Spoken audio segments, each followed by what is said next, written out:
as well. Look, San Francisco had trouble protecting Garoppolo last week. 6 sacks, season high. And Clowney was tough on them when they met the first time this season. It's the best game of the year. Yep, and for everything you mentioned, he's going to be extra motivated. I do think he comes out and has a huge game and helps Seattle win that game. Upset San Francisco. All right, let's talk some New England Patriots who still have a little work to do if they want a first-round bye. They need either a win against the Dolphins on Sunday or a Chiefs loss to the Chargers. Should be easy in theory as the Pats crushed Miami 43-0 earlier in the season. But Nick, do the Patriots absolutely need that bye to have any chance at another Super Bowl run? 1,000% yes. I believe this Patriots season, with or without the bye, ends in the divisional round against Kansas City. The only question is where the game's played. If they beat Miami, then they get the bye, and that game will be played in New England. If they lose to Miami, then they don't get the bye, and that game will be played in Kansas City. But it doesn't happen very often, but I am occasionally wrong. And if I'm going to be wrong about the Patriots, it's going to be because they get the bye.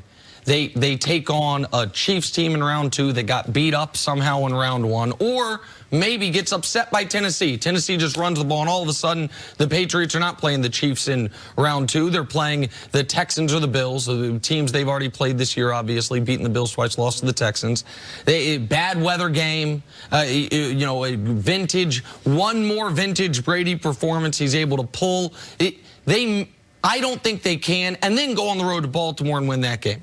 And where maybe Lamar gets banged up in his playoff game. There's so many things that have to happen, but it has to for this Patriots team.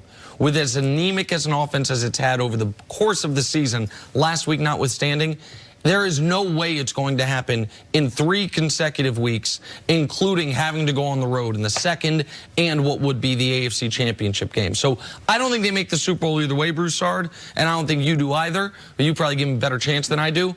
But they've never made a Super Bowl without a bye, and there's a reason for that. It's not just the home field. It is the one fewer playoff game is such an enormous edge. They absolutely need it this year when it's the least talented Patriot team we've seen in a decade. And think about what you said. They've never reached a Super Bowl without the bye. And that was when their offense wasn't, as you put it, anemic. So Tom Brady at his best, they needed the buys, or at least they've always prospered with the buys. And Bill Belichick, here's the thing as well, because I agree with you, to expect Brady to have maybe 4 straight top flight games is probably too much at this stage of his career.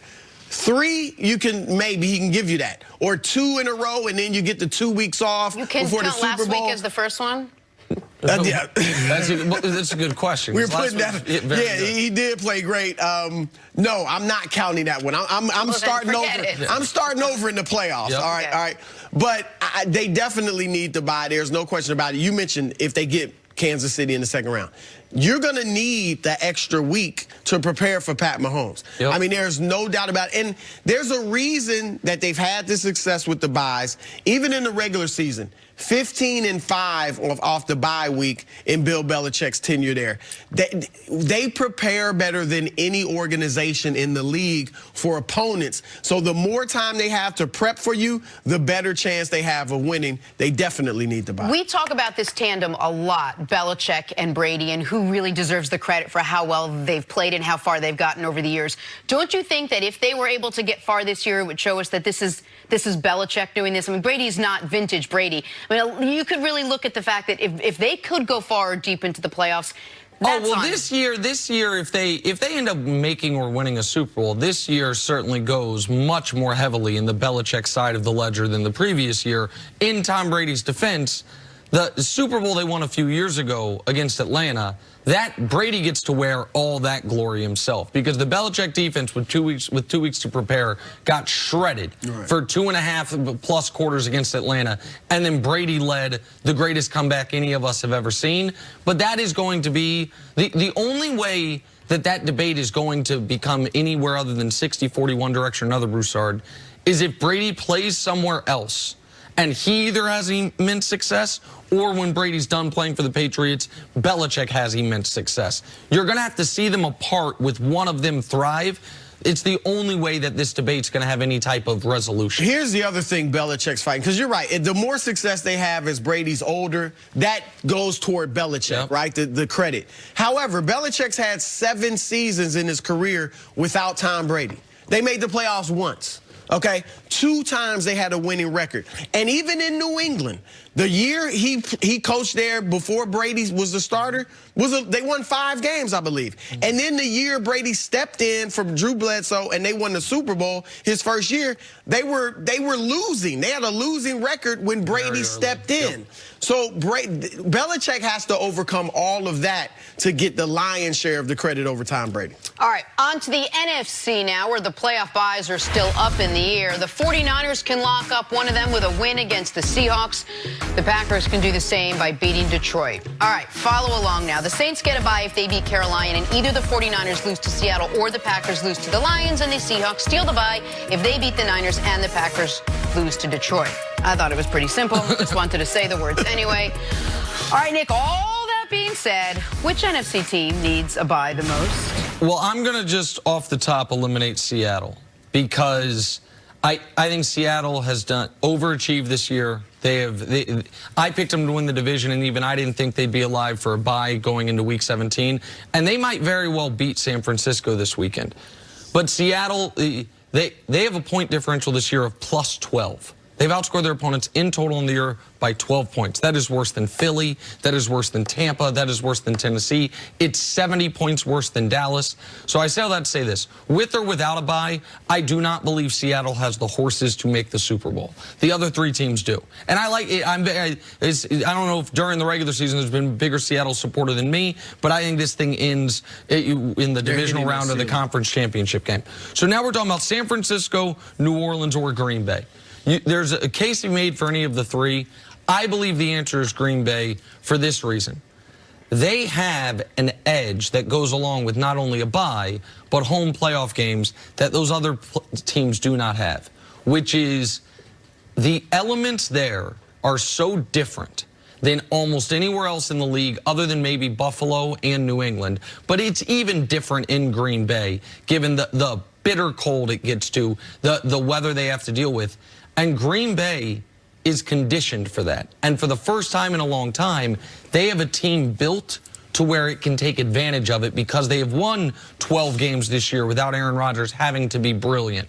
I understand the home field advantage New Orleans has in that Superdome. I understand San Francisco probably wanting to avoid those elements of either the Superdome or going to Lambeau. For Green Bay, I think having a bye, which will only be the 3rd time since Aaron Rodgers took over as a quarterback, a validation of the season. The playoffs go through Green Bay, and by the way, one thing that's very simple, they get a bye as long as they beat Detroit. We know that. If Green Bay beats Detroit, we don't know if they'd be the one of the 2.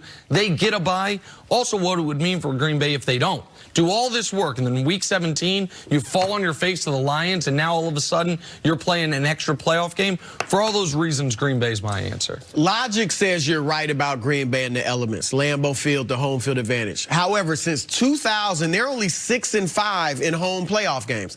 I was talking to Greg Jennings, our colleague here at Fox, who obviously played with the Packers and won a Super Bowl.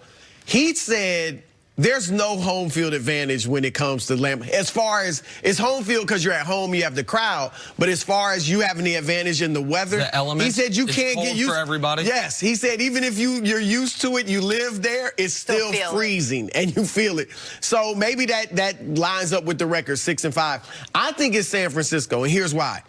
Jimmy Garoppolo, Kyle Shanahan. What don't they have that the other coaches have? Experience. Now, Matt LaFleur obviously doesn't have it, but he's got Aaron Rodgers. So every other team, New Orleans, Drew Brees, Super Bowl champion. Aaron Rodgers, obviously, Super Bowl champion. Seattle, Russell Wilson, Super Bowl champion. Pete Carroll, and, LaFleur has had Sean Payton. So look, Garoppolo has shown that he adjusts to challenges and handles them well.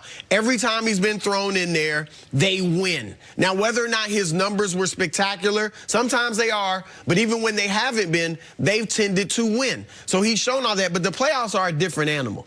And so I just think that for them to have the extra time to prep for it will help them. And as I said earlier, they haven't been playing great football lately. All right, offensively, they had trouble trouble protecting Garoppolo last week. Defensively, first half of the season, they're allowing 11 points a game. Their defense looks almost historically good. Last 7 games, they've given up 26.5 points a game. So they need to get themselves straightened out, and I think the extra week would help them do that. You don't think it alleviates the pressure for San Francisco? This is sort of a surprise year, I think, a little bit for them. They came on maybe a year before anyone else thought they would. They don't have all the pressure of, well, we've been there, we're returning there, we have all these players that, I mean. Well, I think they've got the pressure in this regard. You're right that I don't think most people expected them to be, you win in Week 17, you're the 1 seed in the NFC in that discussion. But one of the reasons they're surprising is this 6-year plan with Shanahan and Lynch got off to such a slow start. Like Shanahan, we don't think about it now, but if they had another bad year, we'd be saying, wait, right, we're halfway through this tenure, and what the hell's going on here? The one last point for Green Bay, because neither one of us talked much about New Orleans. I understand New Orleans, the only playoff game they've lost in that building with Breeze and Peyton was the one last year that they then changed the rules because of. Given New Orleans' losses on the defensive line with Rankins and with Davenport being done for the season, I think on that fast track in New Orleans, Green Bay would be able to go there and move the football. I'm not saying they would necessarily win. I think go there and move the football.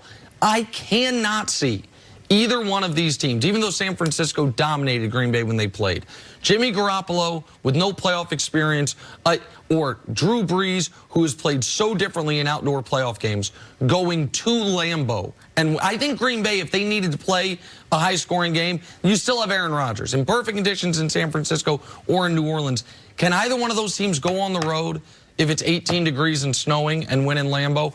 I don't think they can, which is why, to me, home field and the bye for Green Bay is so critical. It's going to be interesting this weekend. All right, take a break. Coming up, should the rest of the NFC be crossing their fingers that the Cowboys don't sneak into the playoffs? That's ahead on First Things First. Dangerous. Dangerous.